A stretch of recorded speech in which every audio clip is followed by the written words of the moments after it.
अस्सलातु वस्सलामु अलैका या सय्यदी या रसूल अल्लाह वाला आलिका व अस्हाबिका या हबीब अल्लाह। आज बरोज़ इतवार हम बैठे हैं और इमरान खान साहब का कल गिरफ्तारी उनकी हुई और जो जज साहब थे हुमायूं दिलावर साहब, उन्होंने उनकी गिरफ्तारी का ऑर्डर किया और ख़ुद वो इतने इसके ऊपर यकीनन कंफ्यूज थे या मुतमिन नहीं थे कि यकीनन वो महसूस कर रहे होंगे कि अपने दोस्तों में वो अपने इस फैसले को फेस नहीं कर सकते, तो फ़ौरन बाद ही उन्होंने मुल्क छोड़ने का फ़ैसला फरमाया और मुल्क छोड़ के चले गए।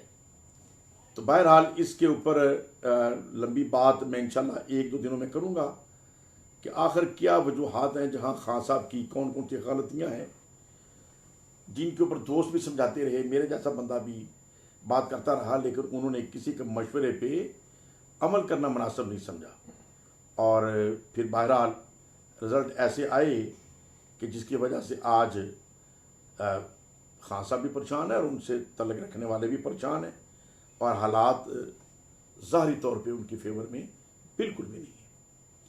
अब बहरहाल मेरा इस सूरत हाल में अगर खान साहब को ये किसी भी तरीके से मेरा मशवरा पहुंच सके तो मेरा मशवरा पुरखलूस ये है कि अपनी ज़मानत अप्लाई ना करें, अपने केस को फॉलो करें, अपने आप को उसमें बेगुनाह साबित करें। मेरा तो बहरहाल पूरा इसके ऊपर इत्मीनान है कि ये तोशा खाना का फजूल और मजाक किस्म का केस डाला गया है, बिल्कुल बेमानी है और इसमें इमरान खान साहब की कहीं भी कोई गलती नज़र नहीं आती। लेकिन चूंकि बहरहाल डाल दिया गया है, अब जब डाला गया है तो फेस तो उन्होंने करना है कि जो बंदे 20-50 घड़ियाँ ले गए उसका कोई जिक्र नहीं है और जिन्होंने सिर्फ एक घड़ी ली और शो कर दी। अच्छा, अब मैं ये चाहूँगा कि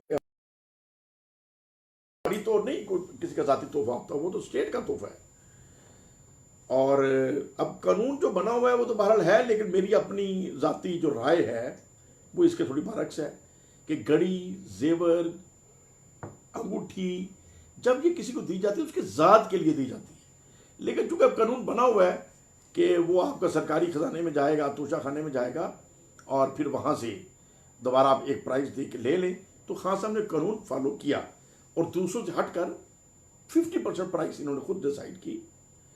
लेकिन अब सवाल ये हो गया जी, इन्होंने डिक्लेयर नहीं किया, तो मैं ये चाहूँगा अदालत आज़मा से कि जितने भी तोशा खाना से गिफ्ट निकाले गए, ज़रा नवाज शरीफ साहब, जरदारी साहब, मरियम साहब और बाकी तमाम वज़रा और तमाम आला अफसरान, जितने भी सरकारी उहदों पे अफसरान हैं, उनके ज़रा डाटे निकलवाएं और तोशा खाने से लिस्ट लें तो पूछे किसी एक ने भी अपनी टैक्स रिटर्न में शो किया है तोहफा?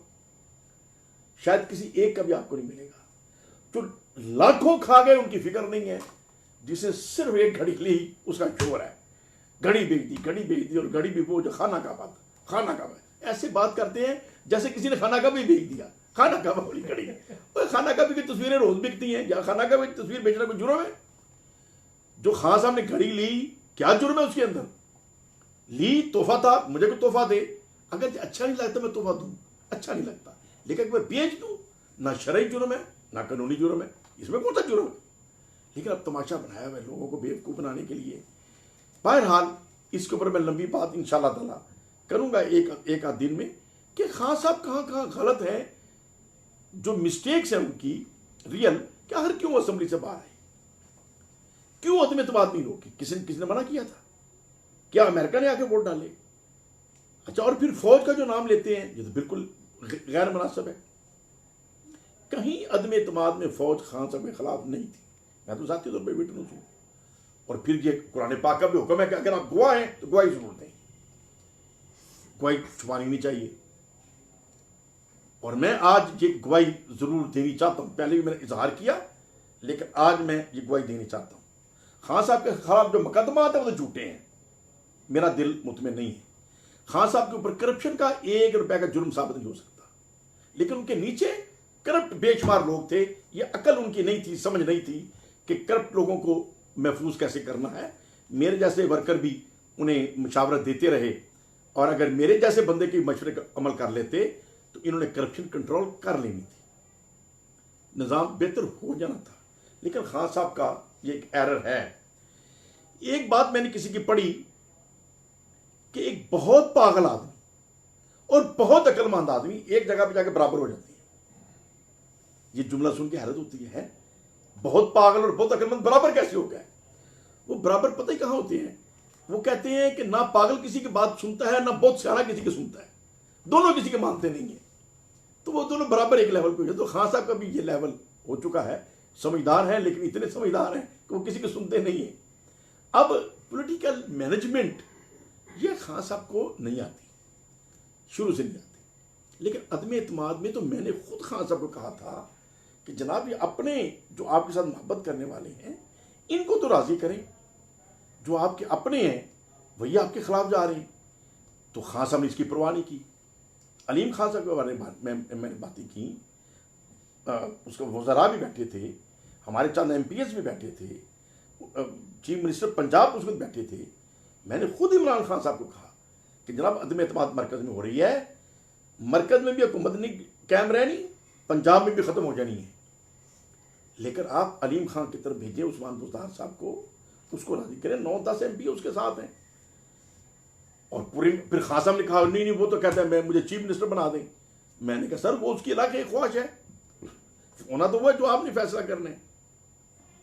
और अगर पंजाब में एक रीत है कि अगर कत्ल भी हो जाए तो 4 मोहसिन घर जाके रिक्वेस्ट कर लें, बंदे सॉफ्ट हो जाते हैं, नरमी इख्तियार हो जाती है।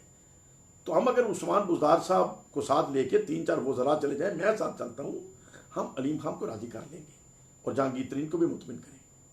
लेकिन खान साहब ने इस बात के ऊपर कान नहीं धरे, तो हमारा कसूर है। आज गली गली जो आपने जुलूस निकाले नवाज शरीफ साहब की तरह, मुझे क्यों निकाला, मुझे क्यों निकाला, तो क्या 4 बंदों का फोन नहीं कर सकते थे? 4 बंदों के घर नहीं जा सकते थे? हाँ जी, अगर आपने 4 बंदों के घर जाना मुनासिब नहीं समझा तो गली गली जाना भी छोड़ दें। मैं तो पहले से कह रहा हूं, जब आप अभी 9 मई नहीं हुई थी, मेरा मशवरा मान लेते कि अगर आप मुल्ला उमर की तरह छुप जाते, आपको समझाया था कि यहां आपको तहफ़्फ़ुज़ कोई नहीं देगा, किसी ने नहीं देना, अदालतें अपना तहफ़्फ़ुज़ करने में फेल है, आपको क्या तहफ़्फ़ुज़ देंगी? आप छुप जाए और छुप के अपनी मूवमेंट चलाएं। आपने कहा नहीं मैं क्यों छुपूं? फिर आपको कहा या फिर इमाम खमीनी की तरह मुल्क छोड़ दें। उसने मुल्क छोड़ा और एक अजीम तहरीक चलाई शहनशाह ईरान के खिलाफ और कामयाब होकर वापस आए। आप भी मुल्क छोड़ देते, ना ये 9 मई होता, ना आज बीबियां बंदे जो अंदर हैं बेशुमार ये अंदर होते। ये जितने आज PTI के बंदे गिरफ्तार हैं, इनके मुजरिम खान साहब आप हैं। इमरान खान की गलत पॉलिसियों की वजह से, बेसमझियों की वजह से ज्यादा मामला हुए। अब ये अजीब बात है, हमारे शरफ चीफ के एक दोस्त ने पीछे पोस्ट लगाई कि मियां जलील का कोई सियासी रुझान बताए तो उसको चांद पे जाके खाना दिया जाएगा। भाई मेरा सियासी रुझान पाकिस्तान के साथ है। अगर मेरी मोहब्बत है इमरान खान के साथ तो उसमें कोई खामी है तो मैं क्या बयान ना करूं, और अगर किसी के मैं मुखालिफ हूं तो उसकी कोई खूबी है तो क्या मैं बयान ना करूं? मैं ऐसे नहीं चलना चाहता। मेरी मोहब्बत पाकिस्तान से है। हम सबसे पहले मुसलमान हैं, अपने ईमान की हिफाजत के बाद हम पाकिस्तान के साथ मुखलिस हैं। हमारी रेड लाइन पाकिस्तान है, ये अफराद नहीं, ये लीडरान नहीं। और फिर मैं जब कौमी असम्बली में 2002 में गया, उस वक्त से मैं ये चीज करीब से देख रहा हूं कि हर जमात के अंदर एक डिक्टेटर बैठा है और सारे डिक्टेटर इकट्ठे होकर कहते हैं मुल्क में जमहूरियत होनी चाहिए। ये कैसे होगी? मुस्लिम लीग के अंदर भी डिक्टेटरशिप है, पीपल्स पार्टी के अंदर डिक्टेटरशिप है, और इमरान खान साहब ने तरीके इंसाफ के अंदर भी डिक्टेटरशिप बना ली कि 1 मैन फैसला वही सब ने इंप्लीमेंट करना है। तो जब आप खुद डिक्टेटर हैं तो फौजी डिक्टेटरों के क्यों खिलाफ हैं? मैं तो फौज के इसके हक में हूं कि फौजी तो वो होता है जो जान देने के लिए मुल्क के लिए भर्ती होता है कि मैंने गोली खानी है इस मुल्क के तहफ़्फ़ुज़ के लिए। जो जान देने के लिए भर्ती हुआ है वो मुहिब्बुल वतन नहीं होगा। उस नौजवान को पता होता है कि उसने आर्मी चीफ बन जाना है। वो जो जान देने के लिए भर्ती हुआ है, प्रमोट होता होता वो मेजर बनता है, प्रमोट होता होता कर्नल बनता है, फिर प्रमोट होता होता वो ब्रिगेडियर बनता है। अगर वो मुहिबुल वतन नहीं था तो वो ब्रिगेडियर क्यों बन गया? अगर वो मुहिबुल वतन नहीं था तो ब्रिगेडियर से जनरल क्यों बन गया? फिर जितने जर्नल बनते हैं उनको पता होता है मैंने आर्मी चीफ बन जाना है। तो लिहाजा पाक अफवाज के ऊपर यह कहना कि वो हुब्बुल वतनी के खिलाफ है, ऐसा नहीं है। और ये मुझे हैरत होती है, साफियों के ऊपर भी, सियासतदानों के ऊपर भी गलतियां अपनी होती हैं, डाल फौज पे देते हैं। बांग्लादेश से लेके आज तक देख लें, मुझे कहीं फौज का नक्श नजर नहीं आता। हाँ, आज फंटा लगाने के अंदर वो जरूर पेश हैं और ये ज्यादतियां हो रही हैं, हमें भी दुख होता है। लेकिन इन चीजों का मुजरिम कौन है? इमरान खान, जिसने उनको क्यों इस हद तक रिस्वा किया, जबकि अदम एतमाद में वो नहीं थे। न्यूट्रल जानवर होता है, ये मीर जाफर मीर सादिक होता है। ये तो आप मुझे भी अगर कहेंगे बार बार, जहां मेरा कसूर नहीं है, तो अगर मैं भी किसी का गिरेबान पकड़ सकता हूं तो पकड़ लूंगा। तो जब किसी को बदनाम करेंगे नाजायज, तो फिर तो रिएक्शन आएगा। और नाजायज बदनाम करने की कोशिश किसने की? इमरान खान साहब ने। तो लिहाजा ये रिएक्शन तो आना था। बहरहाल वो एक अलग बहस है, इसके ऊपर तो मैं हमेशा खुले दिल से, अगर किसी साफी दोस्त को, किसी पीटीआई के मोहब्बत करने वाले को, जैसे कमेंट्स दोस्त कर देते हैं, मैंने अक्सर कहा कि कमेंट्स करने का फायदा नहीं होता। आप तशरीफ लाएं शर्फ शरीफ, या टेलीफोन मुझे करें, मेरे से बात करें, मुझे कन्विंस करें, मेरे नुक्ता नज़र को गलत साबित कर दें, मैं हाजिर हूं। मैं इमरान रियाज की तरह तो नहीं कहता टक्कर के आदमी हैं, टक्कर के आदमी नहीं। हम हजूर शेर रबानी के सदके खात्मे शर्फ शरीफ है। बात करते हैं दिल से, बात करते हैं पाकिस्तान की मोहब्बत में। जो गलत है वो गलत है, जो सही है वो सही है। अब हुमायूं दिलावर साहब ने जो फैसला किया, मैं इससे कन्विंस नहीं हूं, गलत फैसला है। हुमायूं साहब ने भी गलत फैसला किया, अपनी जात के लिए भी गलत किया, मुल्क के लिए भी गलत किया। बहरहाल जमानत कराएंगे, जमानत हो जाएगी, किसी और मुकदमे में पकड़ लिया जाएगा। तो लिहाजा मेरा खान साहब को मशवरा है कि जमानतों पर वक्त ना ज़ाया करें, अंदर बैठ के अल्लाह अल्लाह करें, सुकून से बैठ जाए, कोई मसला नहीं है। दुरूशी पढ़े, दिल लगा रहेगा। नमाजें पढ़ें, अगर कोई नमाजें कज़ा हो गई हैं उनकी कज़ाइयाँ दें, कुरान शरीफ की तिलावत करें, सुकून करें। और दूसरी बात, मैं मुतालबा, इस टॉपिक को छोड़ दें, आगे जो रियल बात है, कौमी मफाद की जो बात है, उस पर आ जाएं। मैं अखलास नीयत के साथ मुल्क के मफाद के लिए ये मुतालबा करना चाहता हूं जरदारी साहब से, नवाज शरीफ साहब से, इमरान खान साहब से। ये तीनों जो बड़े हैं, बराए मेहरबानी अपने अपने ग्रुप, अपनी अपनी सोच, अपने अपने ज़हन के मुताबिक सरपरस्ती करें। आप खुद और अपनी औलादों को 5-5 साल के लिए सियासत से पीछे कर दें। क्या मुस्लिम लीग नून के अंदर और कोई इस काबिल नहीं है जो चीफ मिनिस्टर बने और वजीर आजम बने? क्या पीपल्स पार्टी में बिलावल साहब के अलावा कोई इस काबिल नहीं है जो वजीर आजम बन सके और वजीर आला बन सके? क्या तरीके साहब में कोई इस काबिल नहीं है जो वजीर आजम बने, वजीर आला बने? लिहाजा आप अपने नजरिए को, अपनी सोच को प्रमोट करें, अपनी जमात की सरपरस्ती करें, लेकिन अपनी जात को और अपने खानदान को 5-5 साल के लिए पीछे ले जाएं, ताकि एक सुकून पैदा हो, एक इत्मीनान पैदा हो। और अभी इमीडिएटली जो हुकूमत वक्त आनी है, मैंने जुमे वाले दिन कौमी असम्बली के अंदर स्पीकर साहब के दफ्तर में, वजीर आजम साहब के दफ्तर में, चेयरमैन सेनेट के दफ्तर में और लीडर ऑफ अपोजिशन के दफ्तर में कुछ तरामीम जमा कराई हैं कि अगर पसंद करें तो जहां बेशुमार तरमीम नहीं, नई कानून साजी, बेशुमार बिल जो हैं थोक के हिसाब से बगैर पढ़े पास किए जा रहे हैं, वहां एक ये कानून भी पास कर दें, बनाते जाएं कि आइंदा जो भी वजीर आजम साहब आए वो इस बात का रिस्पॉन्सिबल होगा। और मैंने बतौर जिला आजम ये चीजें की हुई हैं। अगर मेरे जैसा जूनियर आदमी, एक जिला आजम की कौन सी ताकत होती है चीफ मिनिस्टर के आगे? अगर वो कर सकता है तो चीफ मिनिस्टर और प्राइम मिनिस्टर क्यों नहीं कर सकते? सबसे पहले फोकस ये होना चाहिए अपनी सिक्योरिटी के बाद। हाँ, यहां मैं सिक्योरिटी के बाद में जरूर करूंगा, एक जुमले कौम के अंदर जो डाल दिए गए हैं, ये फौज लूट गई, फौज खा गई। भाई, अगर हम अपनी फौज की इज्जत नहीं करेंगे, अपनी फौज को मजबूत नहीं करेंगे, तो हमारा तहफ़्फ़ुज़ कौन करेगा? और अगर सुन्नत को देखें तो आका तो जहां सल्लल्लाहु अलैहि वसल्लम आप कई दिन भूखे आपने गुजारा किया हमारी तरबियत के लिए, हमें सबक देने के लिए, लेकिन असला आपके पास बेहतरीन होता था। तलवारें बेहतरीन होती थी, ढालें बेहतरीन होती थी, ज़रा बेहतरीन होती थी, तलवारें चमकरी होती थी। तो ये तो हर कौम के लिए जरूरी है कि अपना दिफा जो है नंबर 1 तरजीह है। अगर हम अपना दिफा ही नहीं कर सकते तो घरों में हम क्या करेंगे बैठ के, रोटी कपड़ा मकान कैसे खाते फिरेंगे? नंबर 1 दिफा है। और अगर डिफेंस के ऊपर जो खर्च हो रहा है उसकी बस ये निगरानी जरूर होनी चाहिए कि उसमें करप्शन ना हो, गड़बड़ ना हो, लेकिन ये नहीं है कि वो खर्चा हम कम कर दें, बल्कि जितना खर्चा होना चाहिए शायद उतना अभी भी नहीं हो रहा। लेकिन वजीर आजम साहब की दिफा के बाद यह जिम्मेदारी होनी चाहिए, नंबर 1 खुराक की सिक्योरिटी, फूड सिक्योरिटी। पूरे मुल्क के अंदर एक बंदा भी ऐसा भूखा ना सोए कि सुबह पता चलेगी कि उसके पास रोटी नहीं थी और वो बच्चों को भूखा सुला गया। एक बंदा नहीं मिलना चाहिए। और ये चीज नामुमकिन नहीं है। ये कैसे होगी? टिप्पू जैसे भट्टू साहब ने बनाए थे, मैंने इसके ऊपर पूरा वर्किंग की बतौर जिला नाज़िम। फिर मैं फरियाद तालपुर साहब को दे के आया, जरदारी साहब सदर थे कि ये भाई साहब को दें, ये अगर समझ जाए तो इसके मुताबिक हम दरामद कर लें, पूरा मुल्क खुशहाल हो जाएगा। उन्होंने पढ़ा, तारीफ की कि हाँ मैं भाई को देती हूँ, फिर पता नहीं दे सकी ना दे सकी।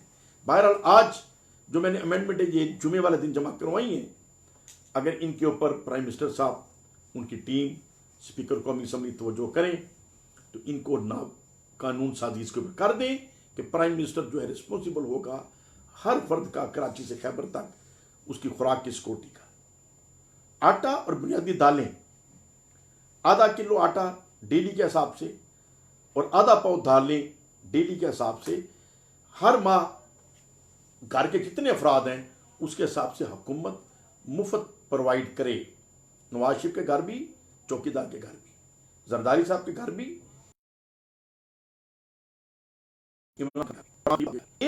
जिसके घर महाना राशन बुनियादी ना पहुंचे। अब इसके ऊपर जितना भी खर्च आएगा गरीबों को तो 100% फ्री करें। वापडा के बिल को म्यार बनाएं, जिसका 100 यूनिट महाना बिल है उससे तो आपने कुछ नहीं लेना।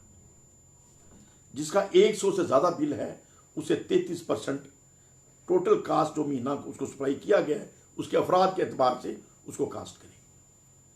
और जिसका बिल 150 से ऊपर आता है, 150 यूनिट से ऊपर, जिसने कंज्यूम किया, इट मीन थोड़ा सब हैसियत आदमी है, उसके घर में 2-3 पंखे चलते हैं, तो फिर उसको 50% कास्ट चार्ज करें, जितने उसके बच्चे हैं, जितना उसको राशन दिया गया, और 50% गवर्नमेंट उसमें सब्सिडाइज करेगी।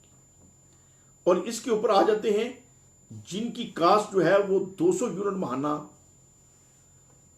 बिजली की है कास्ट, इट मीन वो मजीद मतवस्त लोग हैं, मजीद उनकी हैसियत बेहतर है, उनसे 100% बराबर वसूल कर लें कि जितना का राशन दिया उतने पैसे उनसे वापडा के बिल में चार्ज कर लें। और फिर इसके ऊपर जितनी स्लैबें जाती हैं, फिर 2 गुना, 3 गुना, 4 गुना, 10 गुना, अगर किसी साहब हैसियत को आप उसके घर में जितना भी राशन प्रोवाइड किया गया उससे 10 गुना चार्ज कर लेंगे तो उसको कोई फर्क नहीं पड़ेगा, चूंकि वो साहब हैसियत आदमी है, उसके जरिए 10 और घरों को भी राशन जा रहा है, वो खुशी से कंट्रीब्यूट करेगा कि मेरे जरिए किसी और गरीब के घर में राशन पहुंच रहा है। तो इस तरीके से हुकूमत इसमें सब्सिडाइज भी कर सकती है और नो प्रॉफिट नो लॉस के ऊपर भी जीरो खर्चा किए बगैर भी मौजूदा स्टाफ के साथ ही बेहतर मैनेजमेंट करने से ये सारी चीजें मैनेज हो सकती हैं। और एक बंदा भी नया भर्ती करने में दवाई नहीं मिलती और वो बेचारा तड़फता है उधर, तो उसके बाद वजीर आजम का हक है कि वो वजीर आजम रहे, उसको उसी तरह खुदकशी कर लेनी चाहिए कि मैं इस काबिल ही नहीं हूं कि मैं लोगों के इलाज का तहफ़्फ़ुज़ नहीं कर सकता। तो ये हेल्थ सिक्योरिटी मैंने इसके ऊपर तो मैंने खुद काम किया, जिला शिवपुर में हमने ये प्रूव किया। तमाम अस्पतालों में जब मैं डिस्ट्रिक्ट नाज़िम नहीं था, सिर्फ 3 हॉस्पिटल्स के अंदर शरपुर शरीफ, मुरीद के और शेखपुरा जच्चा बच्चा बाड़ी थी। जब मैं डिस्ट्रिक्ट नाज़िम हुआ तो मैंने 65 अस्पतालों के अंदर ये शुरू कराई और 100% फ्री किया। वहां पोस्टर लगवा दिए कि तमाम अद्वियात फ्री हैं और MS साहबान को ये सख्ती से कह दिया कि अगर कोई दवाई सरकारी स्टॉक में नहीं है, आपने पर्ची नहीं देनी, दवाई बाजार से खरीद के देनी। अस्पताल की पर्ची मुझे स्टोरों से मिल गई, तो MS अगले दिन अपने आप को फारग समझे। मेरे जैसा बंदा ये कर गया, प्राइम मिनिस्टर क्यों नहीं कर सकता? चीफ मिनिस्टर क्यों नहीं कर सकता? अगर कोई बंदा भूखा हो जाए और अगले दिन वजीर आजम ही रहे, ये तो अफसोस की बात है। तो मेरे जो कानून साथी जो मैंने जमा करवाई है उसमें ये वर्ड है कि जब कोई नया प्राइम मिनिस्टर आएगा वो हलफ उठाए कि 1 साल के बाद सर्वे किया जाए उसके प्राइम मिनिस्टर के ओहदे के, एक बंदा भी भूखा सोया मिल जाए, प्राइम मिनिस्टर अगले दिन फारग होगा, डिस्क्वालीफाई होगा। एक बंदा बगैर इलाज मुआवजे के नजर आ जाए कि वो अस्पताल में तड़पता रहा, उसे दवाई नहीं मिली या उसे पर्चियां दी कि ये दवाई बाजार से लेके आओ, prime minister should be disqualify. और एक बच्चा स्कूल जाने की उम्र में मिल जाए कि वो उसकी उम्र स्कूल जाने की थी लेकिन वो स्कूल नहीं जा रहा गुर्बत की वजह से या करीब स्कूल ना होने की वजह से, तो प्राइम मिनिस्टर को हक नहीं है कि वजीर आजम रहे। ये चीजें हैं करने की। तो लिहाजा ये मैंने कानूनी अमेंडमेंट दाखिल कराई हैं, ये काबिल अमल चीजें हैं। मैंने उसके अंदर ये भी लिख दिया है कि अगर मौजूदा हमारे ब्यूरोक्रेट्स पढ़े लिखे लोग, उनको समझ नहीं आती, हमारे माहिर इक़्तिसादियात उनको समझ नहीं आती, तो मैं मुफ्त टाइम देने को तैयार हूँ। फी सबिलिल्लाह, हजूर शेर रबानी के सदके अपना पेट्रोल फूक के जाऊँगा, अपनी रहायश पे रहूँगा और आपको लाहौर बैठ के भी दर्स दे सकता हूँ, इस्लामाबाद बैठ के भी दर्स दे सकता हूँ, तरीका बता सकता हूँ कि खुराक सिक्योरिटी, सेहत सिक्योरिटी और एजुकेशन सिक्योरिटी कैसे नाफजुल अमल होनी है और 1 साल के अंदर अंदर ये कैसे हम कर सकते हैं कि पूरे मुल्क में एक बच्चा ना मिले जो रात को रोटी खाए बगैर सो गया, एक बच्चा ना मिले, एक बुजुर्ग ना मिले कि जो सेहत की वजह से दवाई नहीं थी वो परेशान था, और एक बच्चा ना मिल सके कि जो स्कूल जाने की एज में था लेकिन स्कूल नहीं जा रहा। ये चीजें कैसे होनी है? ये बिल्कुल आम चीजें हैं, कोई ज्यादा खर्चा करने की जरूरत नहीं है, सिर्फ अकल से, तमीज से ऑर्गेनाइज करने की जरूरत है। ये बिल अल्लाह करे ये बना दें। इसके बाद मैं कोई नई सजेशन देनी चाहता हूं, हो सकता है मैं कल कौमी असम्बली में भी ये भी जमा कराने में कामयाब हो जाऊं। कल हफ्ते का दिन है और शायद कौमी असम्बली मौजूदा का आखिरी दिन हो। अगर उनको पसंद आए तो ये फौरन कानून बना सकते हैं। थोक के हिसाब से कानून पहले बना दिए तो 3-4 कानून और अवामी मुफाद के बना देंगे तो कोई क़यामत नहीं आएगी। नंबर 1 तो ये, अगर पॉलिटिकल सिस्टम को सही करना है, वोट को कंपलसरी करें, वोट डालना लाजम होना चाहिए, हर बंदा हर सूरत वोट डालेगा, और कामयाब MNA MPA वो होगा जिसने मिनिमम 50% वोट लिए, जिसने 50% वोट लिए। और अगर पहले इंतखाब में 50% नहीं ले सकते तो 15 दिन के अंदर अंदर दूसरा रन अप इलेक्शन कराएं टॉप 2 के अंदर, रन अप इलेक्शन कराएं टॉप 2 के अंदर, और उसके अंदर यकीनन तो फिर कोई ना कोई एक अक्सरियत ले लेगा।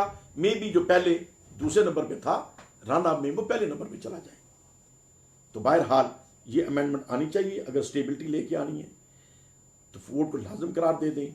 इसके साथ क्या होगा, कैंडिडेट के अखराजात खत्म होंगे, लोग हर पोलिंग में जाएंगे और बरादरियों के तनासब से और यारी दोस्ती से निकल कर अपनी राय देंगे, तो रियल लीडरशिप ऊपर आएगी।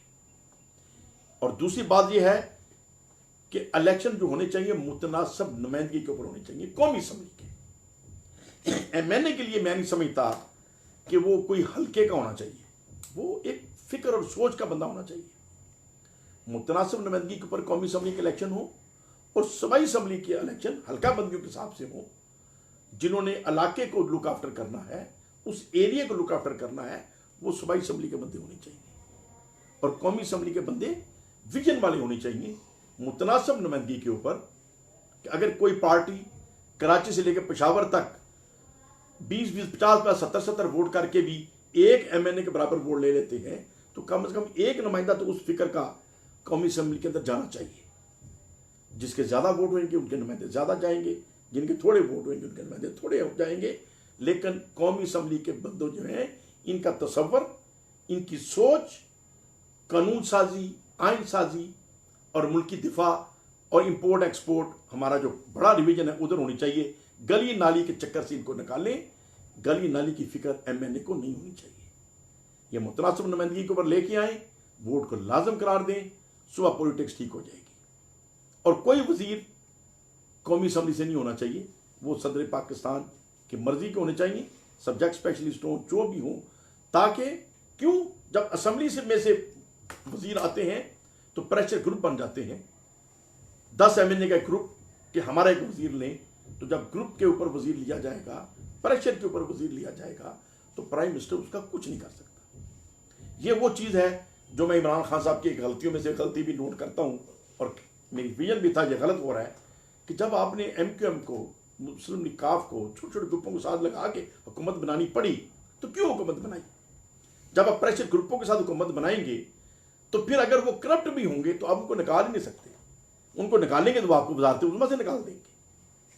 तो लिहाजा मिनिस्टर जो हैं वो कौमी असम्बली से नहीं होने चाहिए, वो वजीर आजम या वजीर या सदर की मर्जी के होने चाहिए, जिनसे वो काम ले। क्यों?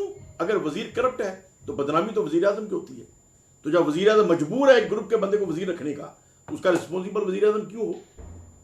लिहाजा वजीर आजम को अख्तियार दें कि जिसको मर्जी वजीर भर्ती करे, अवाम को रिलीफ दे और मुल्क को बेहतरी की तरफ लेकर चले। और आखिरी एक नुकता मैं आज की डिस्कशन में जो हाईलाइट करना चाहता हूं, एक्सपोर्ट इंप्रूवमेंट के लिए। इसके ऊपर मैंने जाती तौर पे बहुत काम किया।